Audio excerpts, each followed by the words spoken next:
Hi guys, আমরা এখন বর্তমানে যে জায়গাটা দাঁড়িয়ে আছি এটা হচ্ছে নিউ ইয়র্ক এবং নিউ জার্সির ঠিক মিলনস্থল। এই মিলনস্থলে আমরা আসছি, মানে পার্সোনালিভাবে আমি আজকে জায়গাটা অনেক সুন্দরভাবে মানে পর্যবেক্ষণ করতে যাচ্ছি। তো পর্যবেক্ষণ করার মাঝখানে এখন একটা বিষয় ঘটে গেল যে এখানে আসে আগে জানতাম না যে এখানে নিউ জার্সিটা আছে। সো এইখানে আমি যে জায়গাটা দাঁড়া আছি এটা হচ্ছে নিউ ইয়র্ক সিটি, ওই জায়গাটা হচ্ছে নিউ জার্সি।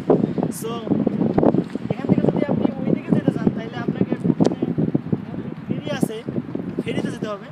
সো ফেরি নেবেন তাহলে আপনি এখানে একটা ব্রিজ দেখতে পাচ্ছেন গাইস। সো ওই ব্রিজটা আপনাকে পার হয়ে ঠিক নিউ জার্সিতে যেতে হবে।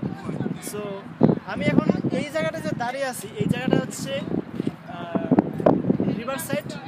রিভার সাইড শব্দটা আসলে এক্সপ্লেন করলে বোঝা যায় যে রিভার মানে হচ্ছে নদী এবং সাইড মানে হচ্ছে পাশ, মানে নদীর পাশ।